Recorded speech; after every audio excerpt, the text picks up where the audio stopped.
Guarden un cachito.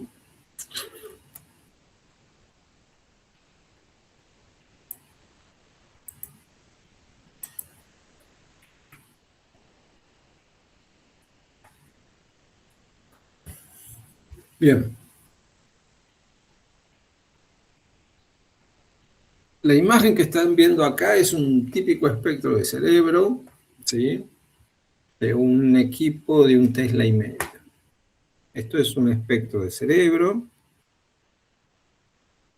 donde básicamente estos son los picos más importantes que se ven, ¿sí?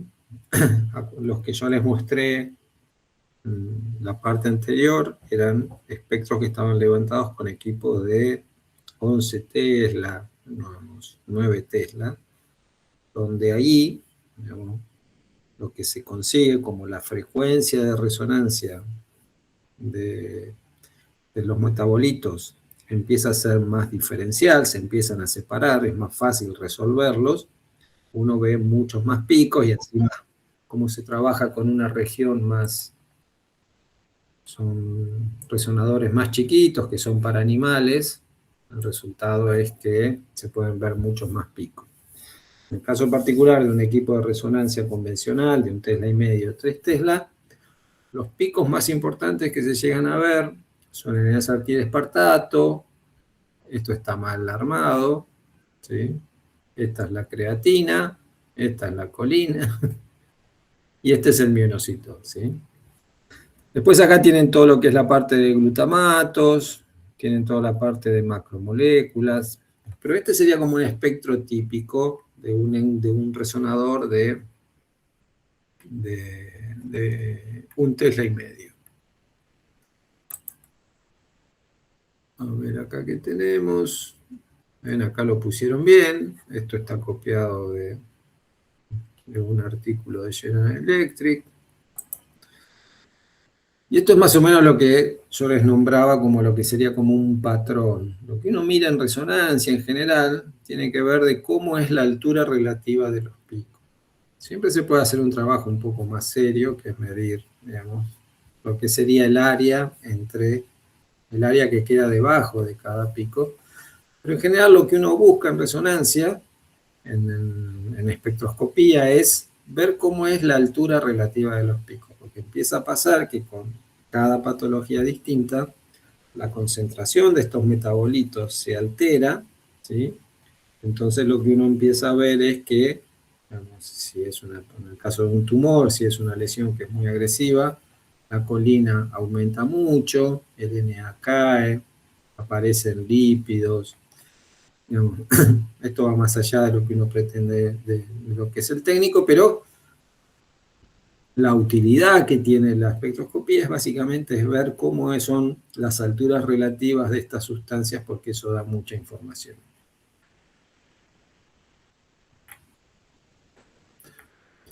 Bueno, ahí tienen yo no sé en qué 16, está bien. Bueno, acá explica cuál es la función de cada uno de los metabolitos, no es lo que nos interesa. Bueno, imagínense ustedes, acuérdense del patrón que vimos antes, del espectro, y fíjense este patrón de acá.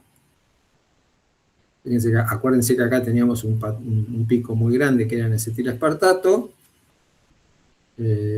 La colina en general no estaba muy alta, ¿sí? Tenía casi la misma altura que la creatina, el mionocitol estaba más bajo, aparece este pico, que son los lípidos, y esta es una lesión de cerebelo, tiene todo el aspecto de ser algo tumoral. Fíjense que lo que siempre es importante en la espectroscopía es referenciar el voxel, o sea, el volumen del cual se obtuvo la señal. Y la parte complicada de la espectroscopía es cuando uno tiene una lesión que es muy grande, es decir, bueno, ¿dónde está la zona más representativa de la señal, de la lesión? Porque lo que yo quiero es, básicamente, tener lo que sería la parte que más representa la lesión. No es lo mismo poner el voxel acá, que poner el voxel acá, donde está tomando quizá un poquito de edema y lesión. Lo que ustedes están viendo acá en esta lesión es después de la inyección de gadolinio, la zona que capta gadolinium, que en general es lo que se torna más agresiva. Pero si la ven en otro tipo de secuencia, pueden ver una lesión que es todavía más grande. Entonces, en ese sentido, lo que yo, digamos, les repito es que la espectroscopía, en general, es quizá la técnica más difícil de realizar en resonancia porque son todas distintas. En cualquier estudio de imágenes, ustedes programan la imagen de una manera igual, independiente de cuál sea la patología.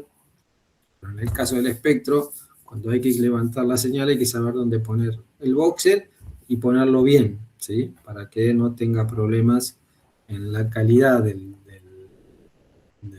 espectro. Bien. Entonces, bueno, acá tienen una espectroscopía esta espectroscopía no es una espectroscopía de un equipo convencional, tiene muy buena calidad, fíjense todos los picos que se pueden resolver. Esto debe ser una espectroscopía de un equipo de 7 Tesla, que está lejos de lo que tenemos nosotros acá. ¿Llegan a ver este grafiquito de acá?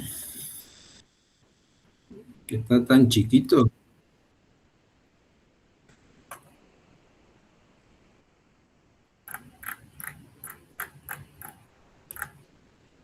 En este grafiquito está como bien referenciado cada una de las cosas. Es lo que yo les comentaba. Esta es una secuencia, la que se conoce como la secuencia PRES. Es la secuencia que tienen casi todos los resonadores. Que básicamente consiste de un pulso de 90 y 2 pulsos de 180. Entonces, cuando ustedes van combinando el pulso de radiofrecuencia con el gradiente, fíjense que todos los gradientes están en planos perpendiculares, el resultado es que ustedes terminan definiendo una región donde, que es básicamente un cubito, en realidad esto es un paralelogramo, donde ustedes pueden definir las dimensiones en cada una de las direcciones, donde solamente los espines que están dentro de este paralelogramo son los que recibieron los 3 pulsos. Y es lo que yo después voy a medir. Porque a mí me interesa solamente medir la señal que viene de esta ubicación. Y ese es el truquito, digamos, de cómo se arma la secuencia de espectroscopía. Si se dan un poquito de idea, fíjense que en realidad es una secuencia que es distinta a las demás. ¿Sí? Todo lo que nosotros estuvimos viendo hasta ahora, ¿sí? Esta es una secuencia, por decirlo de alguna manera, distinta al resto. Las secuencias que en general, vamos, hay como 2 tipos de secuencias, o de origen de secuencias, que es la que me va a permitir definir ese volumen. Una se conoce como STIM y otra como PRES. En general la STIM ya casi no se utiliza porque da la mitad de señal que la PRES, y la PRES es la que más se utiliza. La única diferencia es, digamos, en los pulsos de radiofrecuencia que se dan. En el caso de la PRES, son un pulso de 90, pulso de 180 y pulso de 180, los pulsos de radiofrecuencia. En el caso de la STIM, es un pulso de 90, un pulso de 90 y un pulso de 90. Cuando empezó el tema de la espectroscopía, la que se usaba era la STIM, por un tema de que los espectros salían mejor, ¿sí? Era un tema de facilidad para ejecutar la secuencia y tener una buena calidad. Pero después la PRES la fueron toqueteando un poco y como da el doble de señal, hoy casi todos los espectros y casi todos los equipos vienen con la secuencia PRES. Una cosa que es muy importante en resonancia, yo les dije, uno de los factores muy importantes en resonancia es homogeneizar el campo magnético para que la calidad del espectro sea buena, que se puedan definir bien cada uno de los picos. Pero otra cosa muy importante es que antes de ejecutar la secuencia hay que cancelar el agua. La amplitud de la señal del agua es tan grande que si no se cancela, se enmascara los metabolitos, que la concentración es mucho más baja. Entonces, previo a ejecutar el espectro, sin que uno lo sepa, ¿sí? Lo que hace el equipo es, una vez que uno definió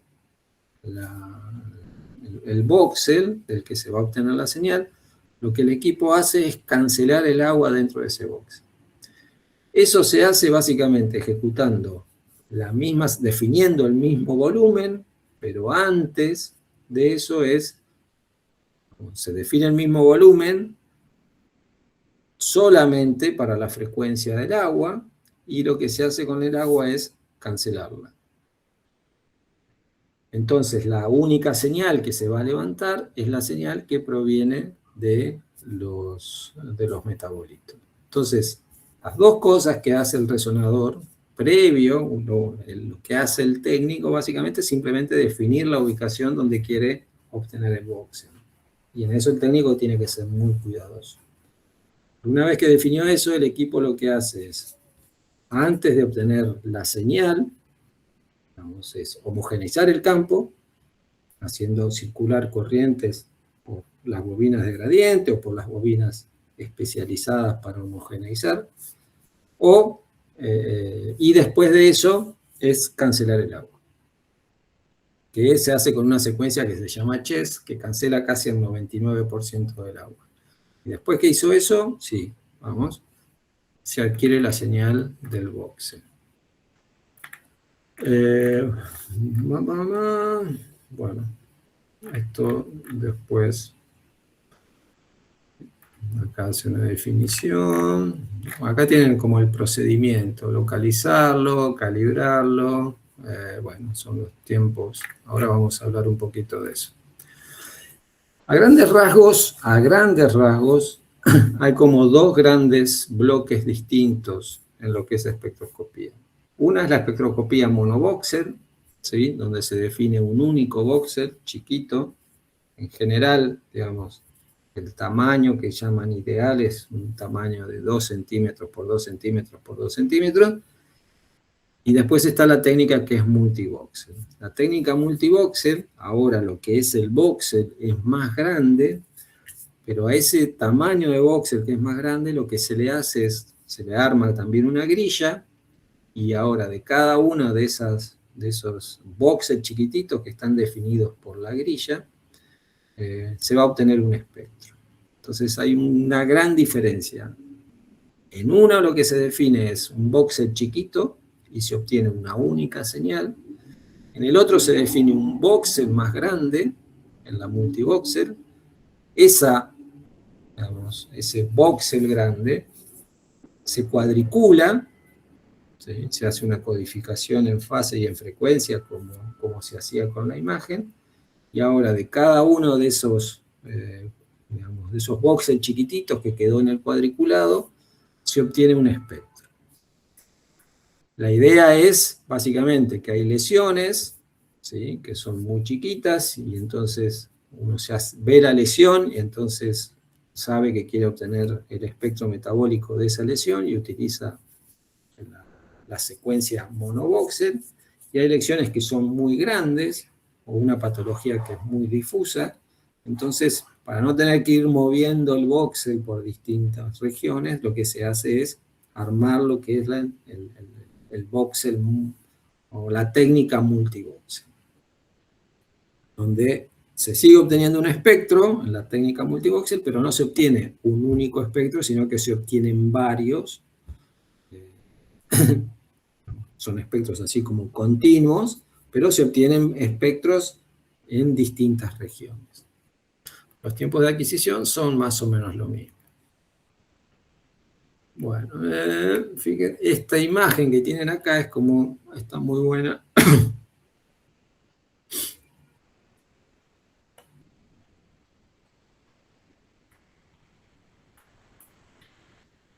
Cuando lo amplío me cambia.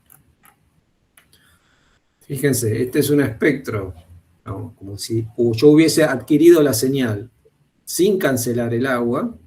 Fíjense cómo quedan reducidos los espectros, los metabolitos que nos interesan, y cancelando el agua.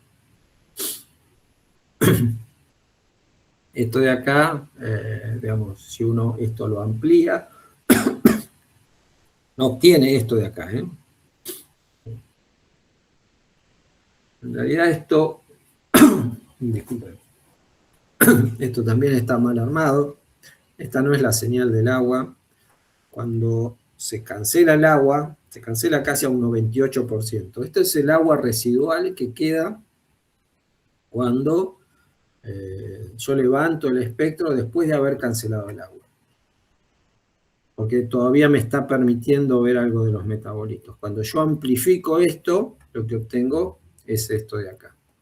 Si yo no hubiese cancelado el agua, acá tendría un pico tan enorme que me daría, acá tendría todavía la señal del agua, sería tan ancho que esto de acá es información que directamente no la vería. Lo que están viendo acá, ¿sí?, es el agua residual que quedó después de haber cancelado el agua. Miren la diferencia de señal que tiene. Y piensen que acá esto es solamente el 2% de la señal del agua. Por eso es fundamental el cancelar el agua antes de hacer la adquisición del espectro. Bien, a ver dónde fuimos a parar. No, a cualquier lado.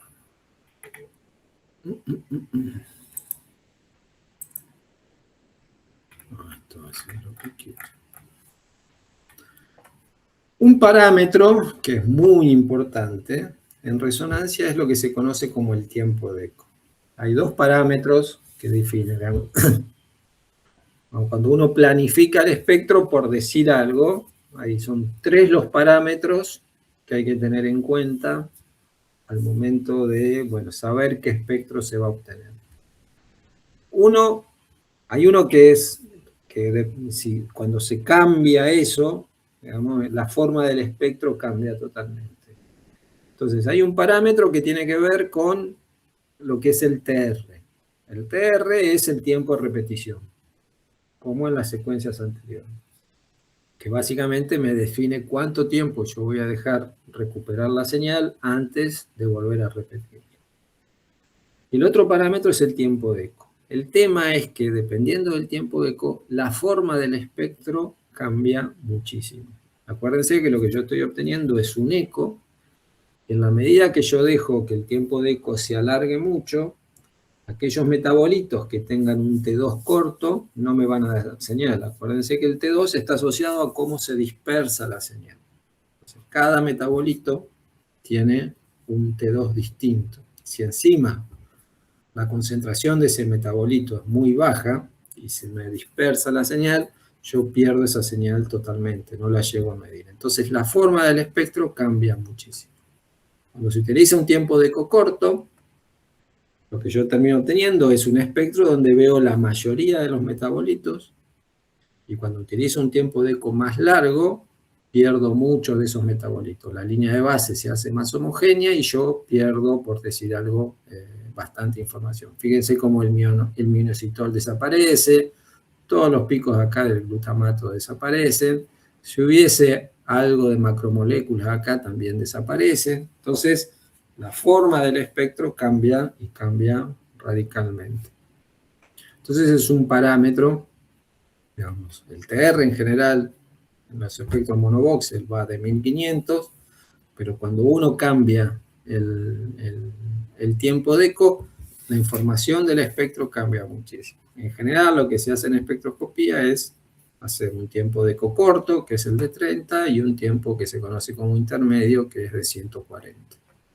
Ese es como el protocolo que se ejecuta en resonancia.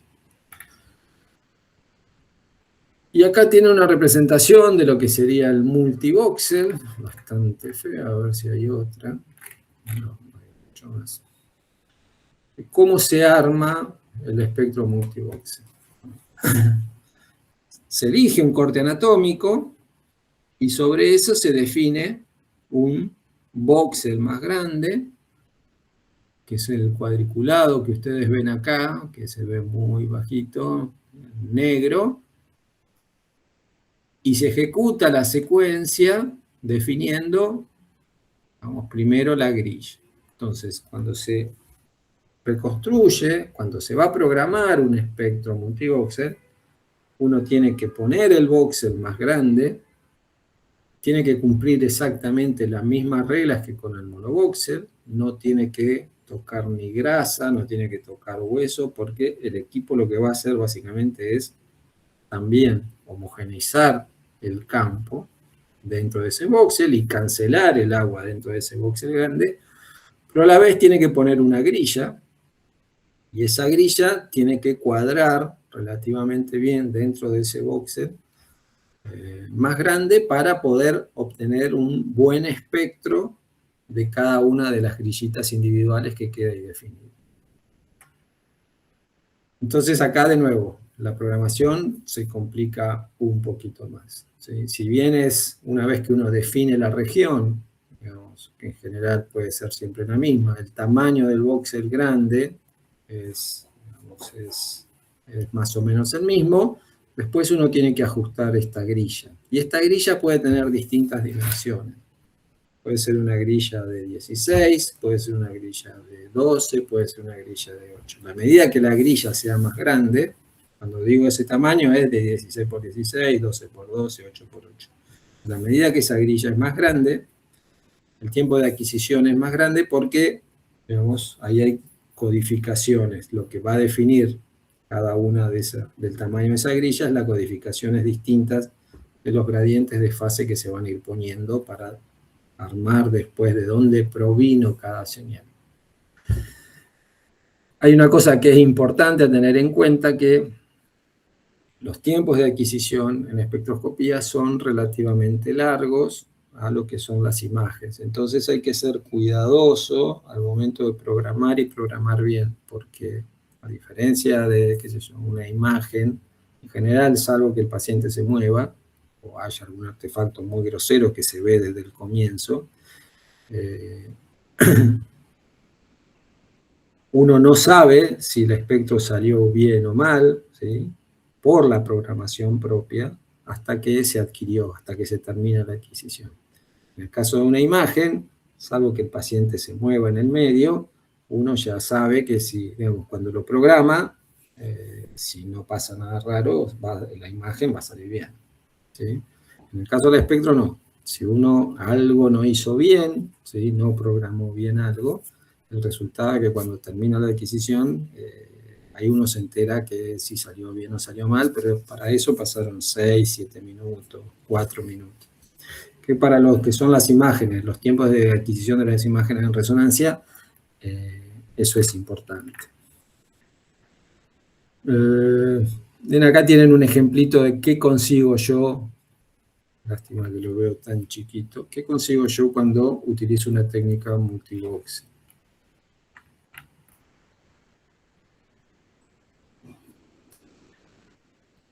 Fíjense, acá estoy comparando, ¿sí? Tengo una lesión de un lado y esto parece ser los hipocampos. Y estoy comparando un espectro sobre la lesión con un espectro en tejido normal. Fíjense cómo lo que acá, cómo cambia la altura, esto sería la altura de la colina, comparándolo con el tejido normal y cómo cae en N-acetilespartato. Y acá creo que también están marcando un poco el minoxidil, ¿sí? Fíjense cómo esto define, esto es lo que yo digo que define un patrón. Uno no mira solamente un pico, sino que mira qué es lo que pasa con todos los picos. Y esto, ¿sí?, da información que al momento de definir, bueno, qué tipo de patología puede ser,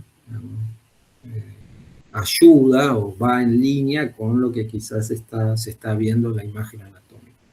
No siempre es así, y es ahí donde muchas veces se genera la duda de, bueno, en presencia de qué se está, ¿no es cierto? Tengo para menos.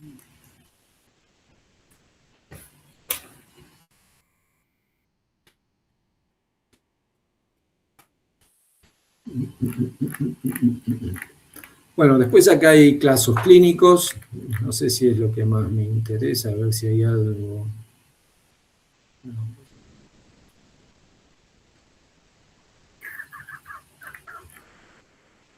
Esperen un poquito.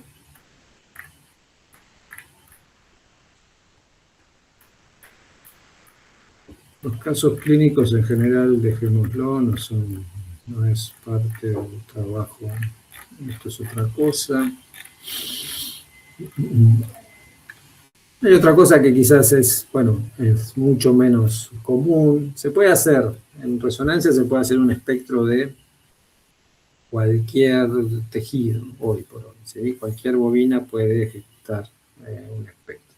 Entonces, hay espectros, por ejemplo, que se pueden hacer de mama. No son de lo más común porque son muy difíciles de adquirir.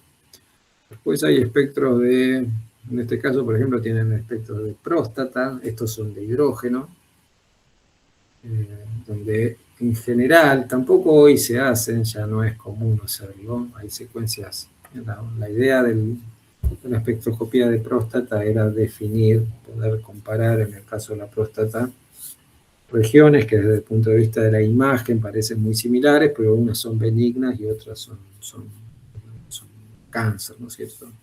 Pero hoy hay secuencias que combinan difusión T2 y una perfusión, que es una perfusión T1, que esas imágenes se fusionan y dan una información más precisa. En el caso de esta espectroscopía, por ejemplo, había que ingresar con una bobina endorrectal, digamos, se ingresaba, se inflaba, ¿no? La bobina, para que no se mueva, llevaba mucho tiempo, la bobina tenía que ser descartable por razones obvias después de utilizarla poquitas veces, era caro. Entonces es algo que hoy por hoy no se hace. Esos son como detalles.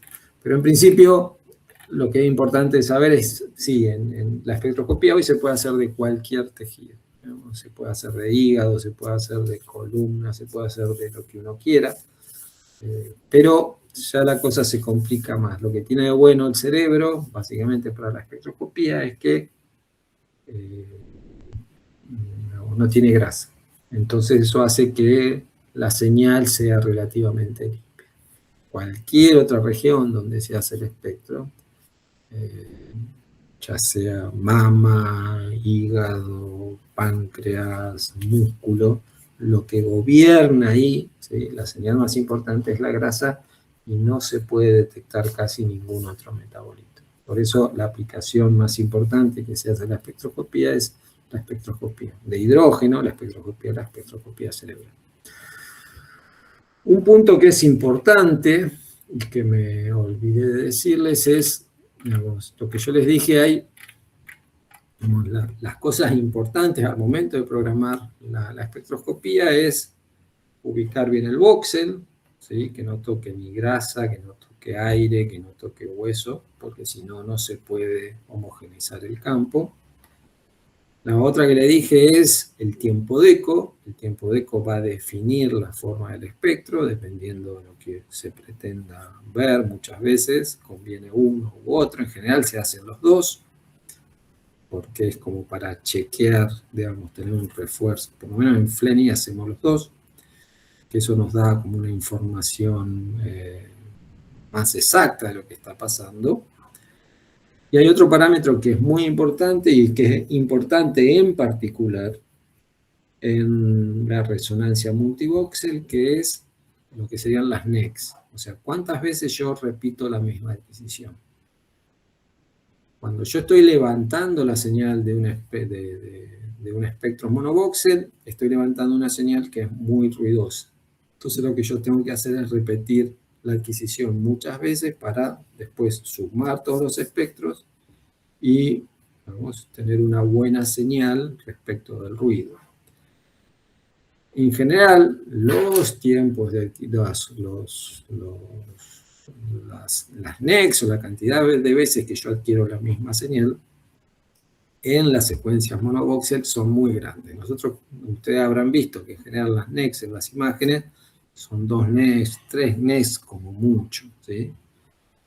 No es muy común adquirir en una imagen muchas veces lo mismo. En el caso de los espectros, no. En el caso de los espectros, la cantidad de adquisiciones va desde 96 a, no sé, 380.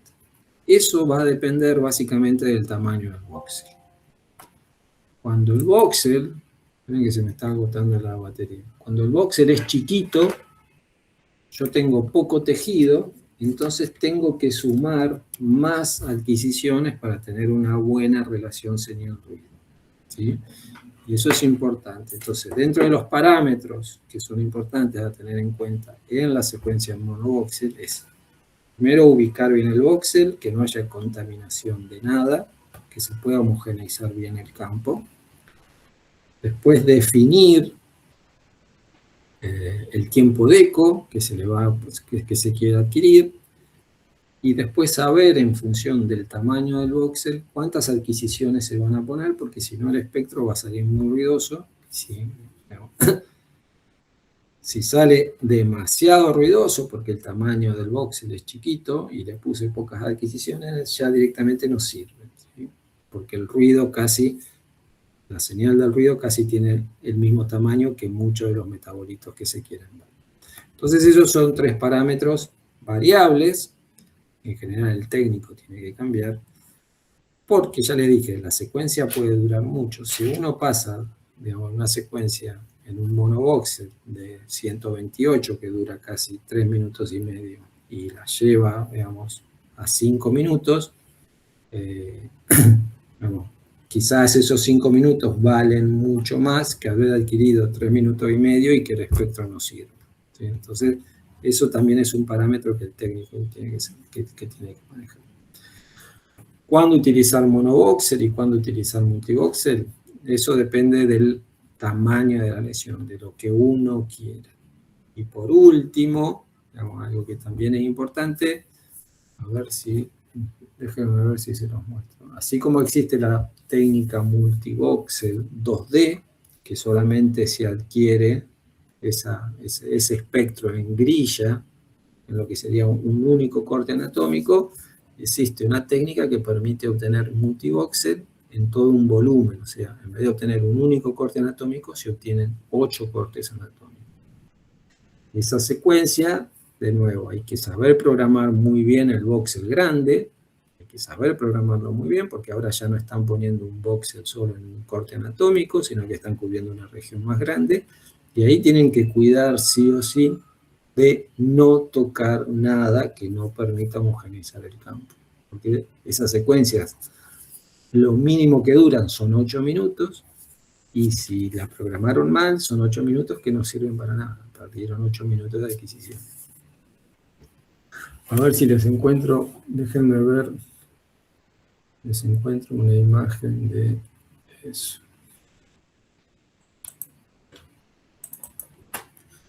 Para que se den una idea.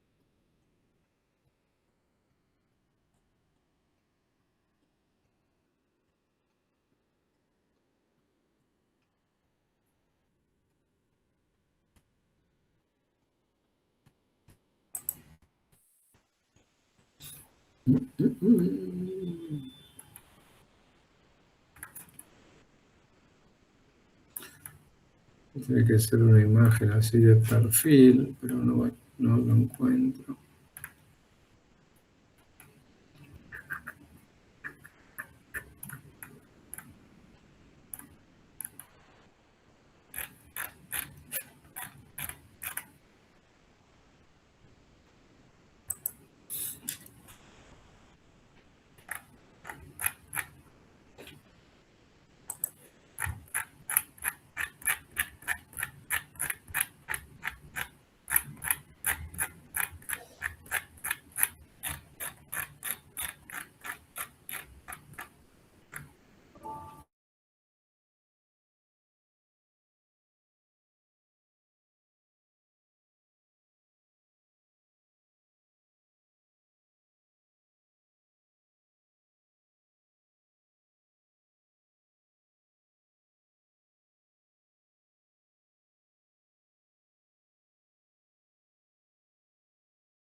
Profe, Hola, creo que no el micrófono apagado. Ahora sí. ¿me escuchan? Ahora sí. Ahora sí. Bueno, esto es una idea de lo que es una espectroscopía 3D. A ver si puedo achicar esto un poquito para que lo vean.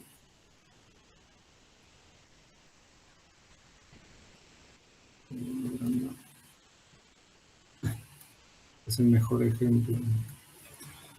Fíjense lo que es una espectroscopía. En este caso es una espectroscopía 3D. ¿Sí? Acá están mostrando solamente 4 cortes. En general son 8. ¿Sí? Pero acá están solamente mostrando 4. Esto está medio armado artificialmente. Pero lo que tienen es lo que sería, lo que se conoce la parte grande, sería el FOB. El FOB sería la región de como lo mismo que en la imagen, es la región en la cual ustedes van a obtener señal. Pero solamente lo que esté definido dentro de lo que sería el voxel, que es lo rojo, es lo que a mí me va a dar esa señal medible. El FOB es como lo grande y es lo que va a definir la grilla. Yo esto al FOB lo voy a dividir por ese. Esto está dividido en bloques de 16, me parece. En general, bueno, vamos a poner que esto es de 8. Un bloque de 16 hace casi media hora de adquisición. Imagínense que ustedes acá tienen este bloque dividido de 8 y no lo tienen solamente en un corte anatómico, sino que lo tienen, en este caso, estamos entrando 4.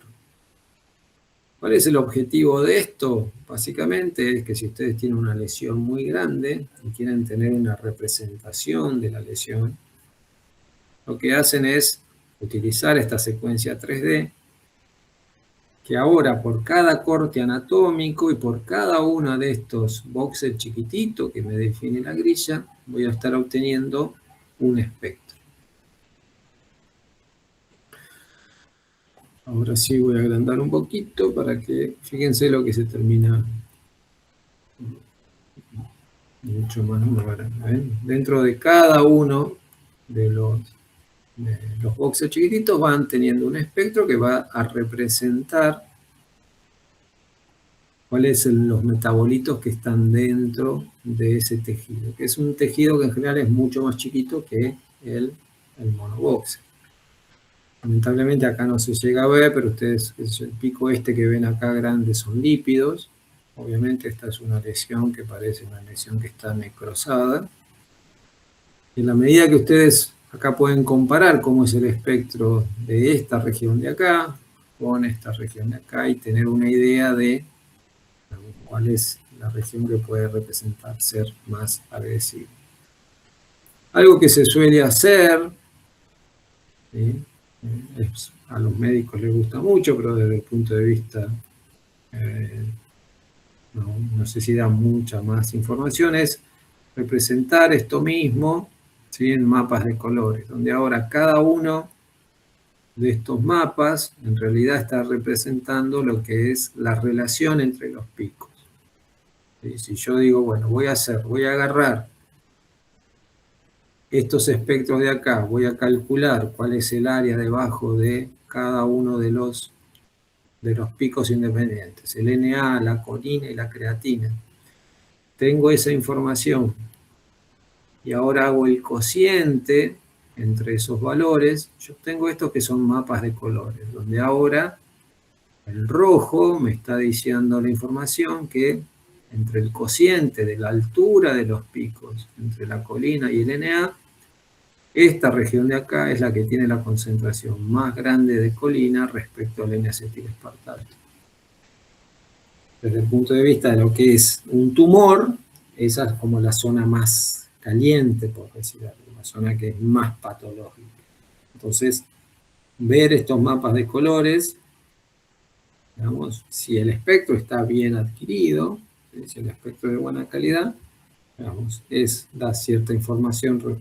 Si el espectro no salió bien, la información esta es totalmente, digamos, errónea y es bastante peligrosa. Por eso, lo mejor para mí es mirar el espectro la calidad del espectro. Entonces esta es como el armado de lo que sería el espectro multivoxel. El concepto, les repito de nuevo, ¿sí? Más allá de la grilla esta que es el FOV, lo que es importante es la región donde se va a adquirir la señal, tiene que no tocar ni grasa, ni hueso, ni aire, porque si no estos espectros salen muy mal.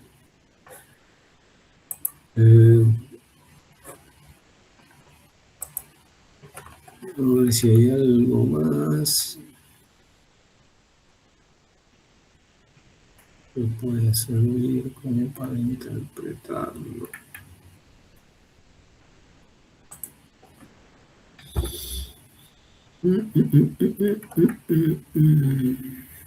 Profe, una consulta. Entonces, Sí, la espectropía 2D sería solo en un corte claro. y las Eso, 3D ya serían diferentes cortes, en general son 8 cortos. 8 ¿Sí? cortes. La única diferencia, digamos, o la diferencia más importante es que cuando vas a poner el voxel,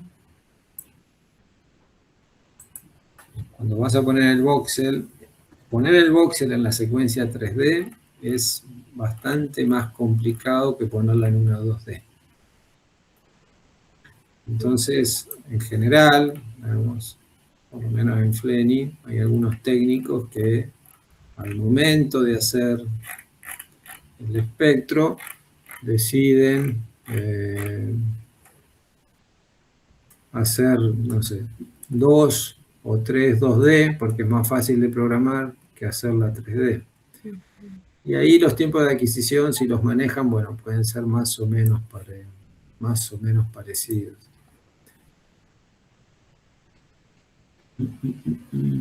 Gracias. Pero no encuentro, bueno, es más o menos lo mismo.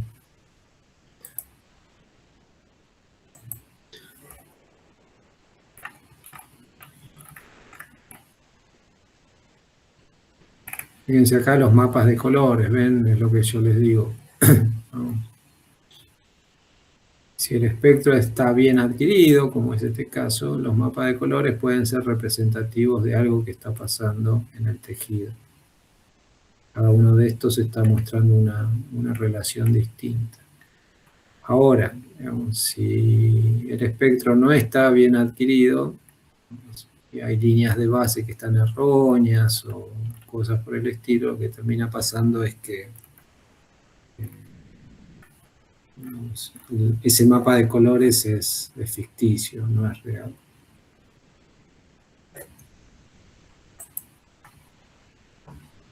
Bueno, yo creo que con esto vamos, más o menos tienen una idea de qué son los espectros, para qué sirven, qué es lo que se está midiendo. Lo que me gustaría que recuerden, básicamente, es esto. Profe, estamos viendo otra pantalla. Ay, disculpen, me tenían que haber avisado.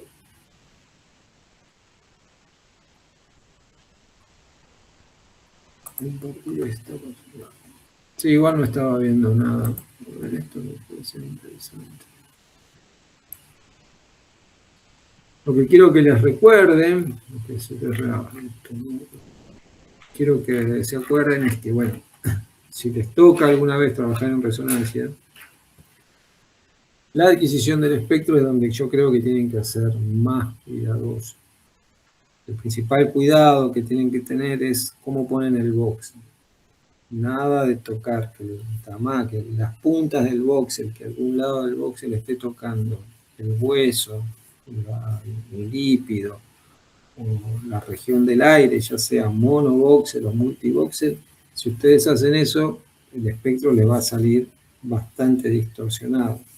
Como son secuencias que son relativamente largas, recién se van a enterar que está saliendo mal cuando lo vean, ¿sí? Y ahí van a haber perdido 4, 6, 7 minutos. ¿Cuáles son los parámetros que son importantes para trabajar en el espectro? Acuérdense, digamos, es por un lado es el tiempo de eco, me va a definir cuántos metabolitos voy a ver. En general se utilizan tiempos de eco de 30 y de 145. A medida que yo aumento el tiempo de eco, la cantidad de metabolitos que veo disminuye. El otro parámetro que es importante es la cantidad de adquisiciones que yo voy a poner. Las NECs acá son, digamos, lo mínimo que uno pone en general son 96, y de ahí para arriba hasta llegar, no sé, hasta 512.